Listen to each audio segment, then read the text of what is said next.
What was your creepy, unexplained experience as a child? Episode 2. Till this day, I don't know if they were a series of fucked up dreams or if it was reality.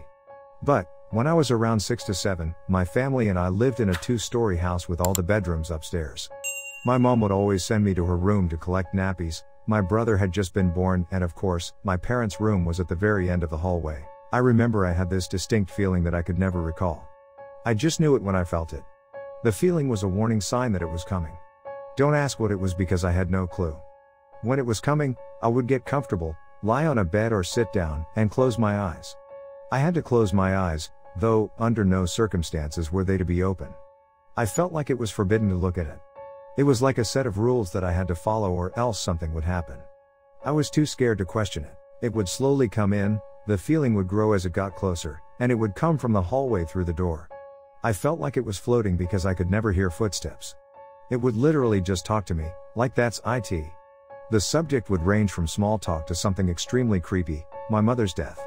It would usually ask me questions like how was your day, but I would never answer because, again, I was scared to death. At this point, I would wait and listen until I couldn't feel its presence anymore. Only then would it be safe to open my eyes and move. It was weird because I seemed to forget the experience until the next one. After it left, I would just continue on with what I was doing like nothing had happened. The only time I'd actually acknowledge it was when the feeling would wash over me, and I'd realize that I fucked up by being alone. I really don't remember much, but that one nappy experience always stood out though. Everything would kind of blur together, pretty much all my memories from then are like that. I only remember my thoughts and feelings at that time. I don't even know. I remember I had a dream. I know for a fact that this was a dream, though, around the same time. In the dream, I was with my older cousin, who was like 15 to 17 at that time, and the youngest I could have been was 6. We were sitting on the steps outside of the back door, and we were just having a normal conversation. But, that feeling suddenly dawned on me, and I was like, yo, close your eyes. Of course, she refused and laughed it off because, who listens to a 6-year-old when they suddenly request something like that? This goes on for a while, me pestering her to close her eyes while she continues to laugh and say things like, oh, cake and lemons, you're so weird. I could feel it getting closer and closer, so I was just like fuck this. If you don't want to close your eyes, fine, but no way in hell am I dying today. Now that think about it, I was kind of evil. I kinda just stopped talking to her and closed my eyes, and she was like, what are you doing? Then it came. You know the dream thing where you suddenly just jump in time with no real explanation? Yeah, that happened. So I was still sitting on the steps from before, but its presence was disappearing. Once it was gone, I opened my eyes to see nothing. My cousin wasn't there anymore, and in her place was a dried piece of gum that had been stuck there in real life for God knows how long. This wasn't really creepy, but I saw this dream as a warning not to look at it. That it's telling me if I open my eyes, I'm going to face some serious consequences. Or I might even end up like my dear cousin, a mere speck stuck on the concrete floor. Of course, my cousin is fine, and the piece of gum is still there, well, since I was at the house, but I would always avoid it from then on. To be completely honest, I didn't think these experiences were a big deal, but the more I tell people, the more fucked up it seems to be. I was 8 years old, and my cousin was turning 8 the next month. This occurred in early August. To add some context to this event, my family owned land. A few of my uncles built their houses on their property, including my dad. My dad's house and my uncle's house are about 130 meters apart, and in the evening, the farm lights light up the dirt path between their houses. The event, I remember this evening so clearly. It was a warm evening, the sun had just set, the evening was calm, no wind or inclement weather. My cousin and I are walking back to my dad's house, we're talking, and as we come about 50 meters close to my dad's house, this blinding white light flashed twice. We both just stood there. We were both silent, standing there. We both looked at each other and said, did that just happen? We both freaked out and ran the rest of the 50 meters back to my house. We, both very excited by this event, told my parents and his dad what happened outside, but nobody witnessed this as the curtains were closed inside. None of the adults believed us. They said nothing, just kind of acknowledged us and continued visiting. The light wasn't accompanied with thunder because it wasn't lightning. The light was blinding. The acreage is located in the prairies. I don't know if there is any logical explanation for this event, but ever since then, I have always believed that maybe, just maybe, it was aliens or some astronomical event. I know this sounds absolutely ridiculous to some people, but my cousin and I don't try to convince other people of what we experienced. Because we both know what we experienced. I was about 7, and my brother was 13, and we still shared a room. I was always afraid of the dark when I was a kid. Periodically I would wake up in the night and call for Mom to come and turn on the hall light to be used as a night light. Much to the enjoyment of my brother. One night in the middle of winter, I woke up and right before I called out for Mom, I noticed there was a man on the deck that was on the other side of the wall from our bedroom. I froze. I was totally freaked and tried to scream, but I could only make this high-pitched squeaking sound. The only thing I could do was cry. After what seemed like hours, my dad heard me and came in to see what was wrong. The man was gone, of course, when I told him, and he blew it off as a nightmare until my brother, from under his covers, said that he saw it too. With that, my dad went outside with a shotgun. There were footprints in the snow outside our window and the window of my parents' bedroom. That one took a while to recover from. I grew up in rural Scotland in the 80s and 90s. Think 50 kids total in my entire primary school, rural. There were only 4 kids in my year, one being me, so only 3 classmates. I was told that before we moved into the house I grew up in, the previous owner died of old age in our living room, and they lived in my bedroom before that. There was some kind of raised wooden floor built for them to live or die on with a bed that was taken out when we got there. 2 spooky for me events as follows. I don't remember this, but my mom claims she couldn't find me when I was a toddler and later found me in a closed drawer in my room. No idea how I got in there and no idea how it was closed. I have a distant memory of seeing a dog-like ghost running in place in broad daylight in our living room. Mom had me hide behind the couch with her suddenly because the coal man was here to collect the money we owed him. We were extremely poor and had a coal fire to keep us warm in winter, but I didn't know why we were hiding at first. I peeked into the living room from behind the couch and saw what was like a standing shadow, but it was made of light running on the spot in front of the fireplace. It was like a dog running really quickly, but it was running in place and suddenly switching side to side every few seconds like it's glitching out. I thought that was why Mom had made me hide behind the couch. I got scared and went and stopped looking into the living room, hiding behind the couch fully again. It stuck with me as a what was that I saw moment, but seeing as I was barely primary school age back then, I can't really give it any real weight as paranormal evidence to myself. My room had a lot of things fall over in it that shouldn't, and never with anyone there to do it. Every now and then, we'd hear a loud bang come from my upstairs room while we were all downstairs and something had fallen over. Usually, small things like books, games, etc., but I had a mirror smash from falling on the floor. The worst was my entire wardrobe fell over and broke my bed. The wardrobe was really big and heavy and shouldn't have been able to fall forward on its own like that. Scared the shit out of us all from the boom alone.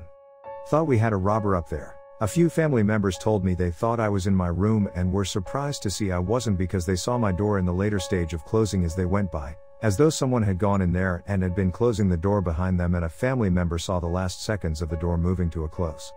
I never witnessed this, but it was unsettling to hear about it. I remember that when as kids were left in the house alone, which happened fairly often, we'd hear very audible footsteps and banging coming from the rooms upstairs, but it usually came from my bedroom. I had sleep paralysis a lot when I lived there. I'd scream really loud and freak everyone out. Typical sleep paralysis episodes: I think I'm awake, but I can't move, and it's like something evil is in the room with me with the intent to kill me, and I have to fight it off, or I'll die type feeling. If you've never had one, feel lucky, they suck. If I went into detail over what I saw and felt during sleep paralysis, this post would be a lot bigger, so I don't want to. Every now and then, a really, really loud bang would wake me up. As though someone had wrapped their knuckles on something wooden near my head with a lot of force. This has followed me everywhere since but doesn't happen as often. I think it's exploding head syndrome, but it's still not a nice way to wake up. Bonus 3 spooky for me. My stepdad and mum both had the same dream that they were abducted by a UFO. My stepdad was telling my mum about this crazy dream he had that a UFO came, and the roof went see-through, and he was taken aboard. Mum went pale and said she had the same dream.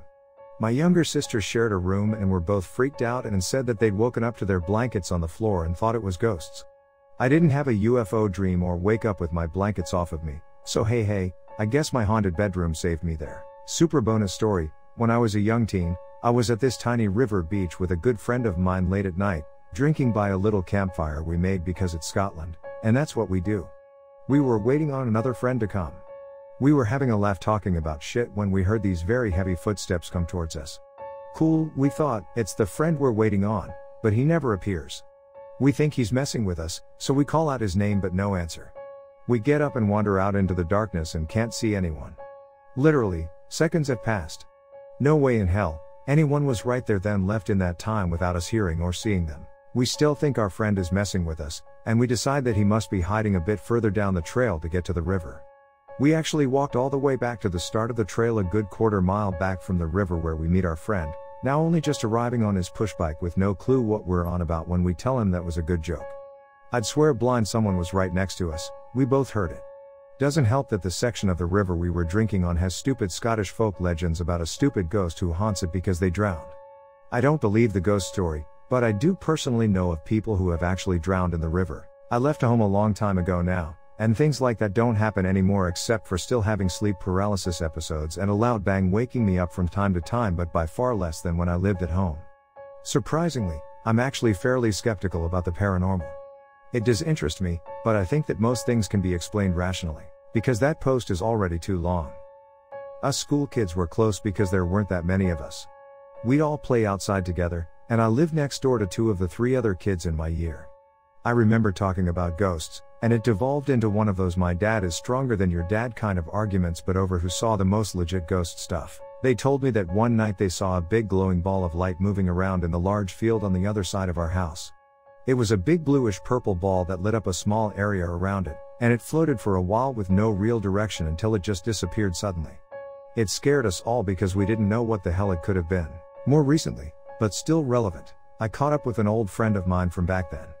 We were very close and always played together, even hung out as teens and beyond, same friend as the one who was drinking with me by the river. He told me that he was jogging out in the woods at night because he's a bit of a musclehead and wants to be super fit. He said he saw a load of little strobing, blinking lights a little ways off the path in the woods, and he was too scared to go see what it was and just turned around and ran back home. I would have thought he would have been the first guy in the world to run up and see what it was because he's all about being macho and brave. If it freaked him out enough to run away, I know I wouldn't have stayed behind. We used to walk back from the neighboring but slightly bigger and, therefore, way cooler village late at night to go drinking in with friends. None of us were old enough to drive, and public transportation stopped hours before we were ready to go home, so the only option was to walk 5 miles through the woods in the dark. Yeah, we really should have maybe not done that thinking back on it. One night when I wasn't there, thankfully, a few of my friends were very near to our village but still in the woods, walking back from a party in the other village. They said that they saw and heard something very large barrel through the woods and run by them from one side of the woods to the other, crossing the trail. Too large to be the tiny deer we have in Scotland, and we haven't had bears for a very long time.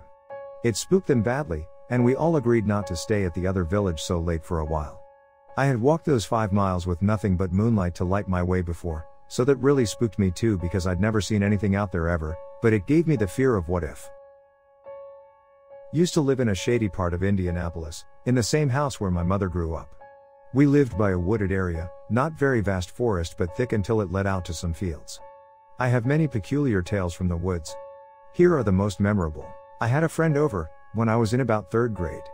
She and I considered ourselves professional survivors and trained ourselves for a zombie apocalypse out in these woods. This girl was also a horror movie junkie. We were out in the woods, when we heard a chainsaw. Nothing to be alarmed about. This was a nice fall day, and people were probably tending to their yard. Then I realized we were in the middle of these woods, and the chainsaw noise was coming closer. We noped out of there pretty fast. The second was with a different neighborhood friend, and we were exploring when suddenly we smelled something rancid. We looked down, and a huge mound of dead fish was sitting in a clearing, with a few dirty paper plates and plastic forks scattered around. Later that day, we found bags, and in the bags were a large variety of possum bones. Finally was the time we found a dead body at our school, which had a track surrounded by thin woods. We were walking around the track for the gym, when I turned and saw the body. I can't describe it as human. It had blue skin, and bulging black eyes. It was half buried in the mud, facing me, with an egg-shaped head.